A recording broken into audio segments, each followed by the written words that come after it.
And we are joined again by Yamiche Alcindor at the White House and Lisa Desjardins at the Capitol. Hello to both of you. Another long day. Lisa, you look at the Democrat. This is their second full day of arguments. From afar, it might look like there's a lot of material to absorb, but they had a specific strategy today.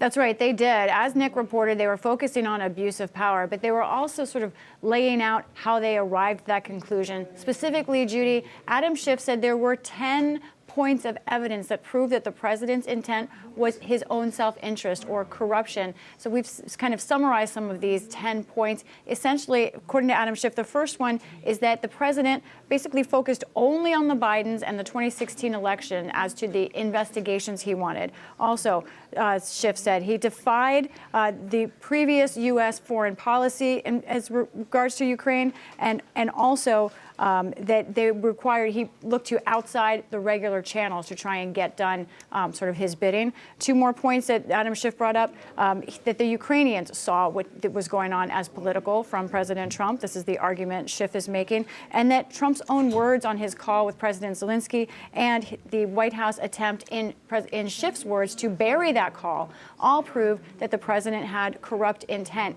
What the Democrats are doing today, Judy, is to try and lay out an organized case in front of the Senate. They're also using a little bit of humor we haven't seen so far. In fact, just a few minutes ago, Representative Hakeem Jeffries made a joke about Derek Jeter and how he didn't get one vote in the Hall of Fame bid and how that was an outrage. So they're trying to, I guess, bring more humanity and more organization into their arguments today.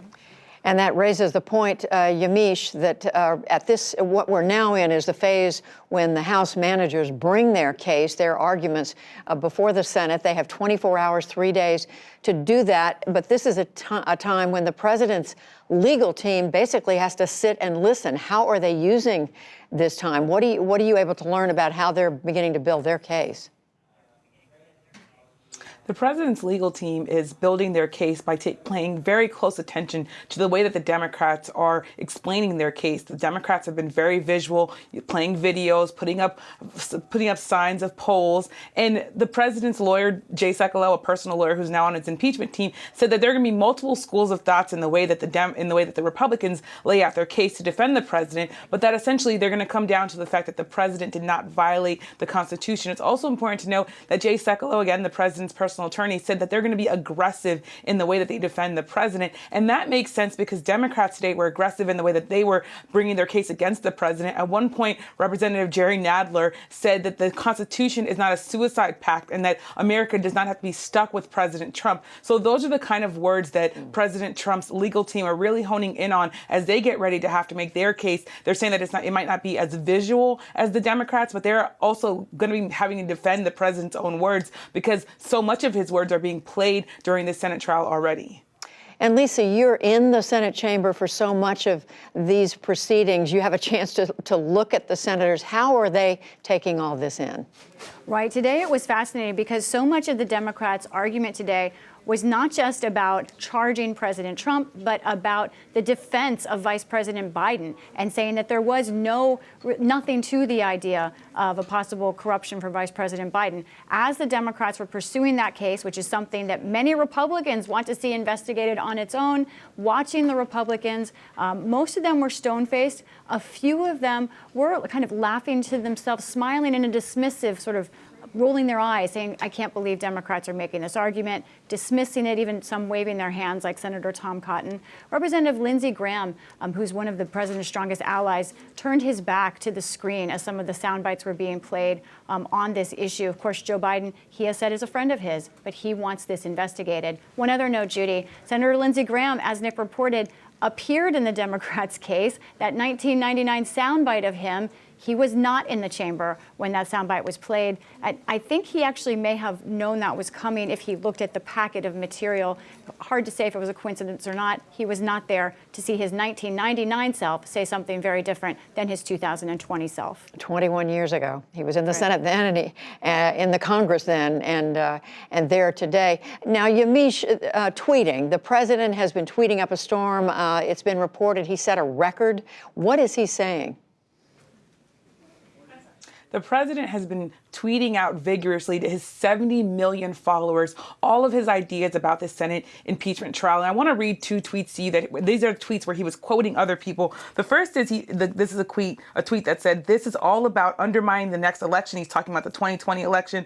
The second tweet said, "The Democrats have now conceded that President Trump has not committed a crime." In that tweet, he was quoting Ari Fletcher, who was a former White House press secretary under former President George W. Bush. Now, that point is not something that Democrats have conceded. Instead, they've been making the case very, very methodically, as both Nick and Lisa have reported, that he violated the Constitution and abused his power, and that he's obstructing Congress. But what you see is the president not only using his words, but paying close attention to other networks, TV networks, and quoting people that he's seeing on TV, on Twitter.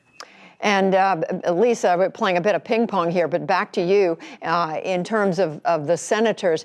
What about decorum in terms of paying attention? Are they sitting in their seats? Are they staying in the chamber and so forth? Largely, when you look at the chamber at any one moment, the majority of the Senate is sitting in their seats. However, at any one given moment, Judy, I would say something like 20 to 25% of the Senate is still out of the chamber. Some leaving for more extended periods of time. It depends on the senator. But a lot of senators are also taking to standing in the back of the room, some of them stamping. You can see they're trying to get the blood moving. They want to stay alert.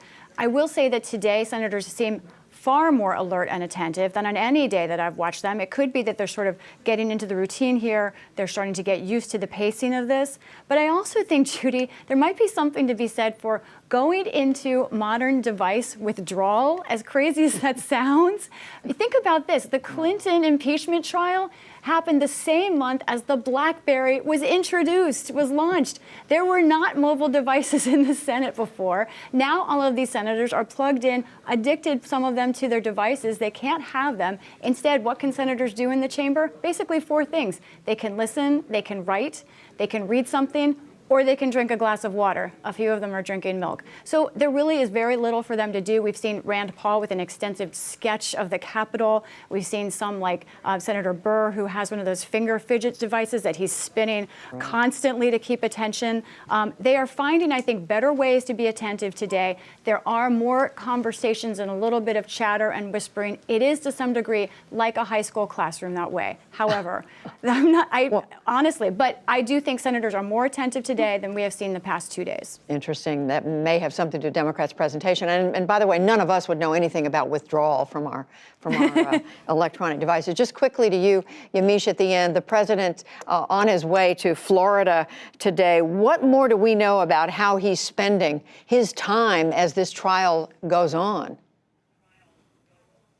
Well, the White House is really making the case that the president is continuing to do the business of the people here. So I want to put up a really quick tweet, which is that the president tweeted me today, and he talked about the fact that I tweeted about the fact that he's going to be having a rally in New Hampshire just the day before the Democratic primary there. He tweeted true. I, of course, tweeted back inviting him to interview here on the NewsHour. But essentially what the White House is doing is making a long schedule for the president. He's going to be signing that new trade deal from the USMCA. It's a trade pact between the United States, Mexico, and Canada. They're also saying that he's going to be welcoming the Prime Minister of Israel next week, Benjamin Netanyahu, possibly putting out a plan for the Middle East, and that he also might be going to both Iowa and New Jersey, to hold campaign rallies. So essentially, the president's going to have a pretty packed schedule, even as the Senate trial goes on. But Judy, we should all expect the president to still be paying very close attention to the Senate trial and tweeting up all about it. Both paying attention and staying very, very active publicly. Yamiche Alcindor, Lisa Desjardins, thank you both so much. Welcome. And you can join our ongoing coverage of the Senate trial for the remainder of this evening. You can check your local listings for that and online on our website or on YouTube. And then again tomorrow, Friday, when the trial resumes at 1 p.m. Eastern.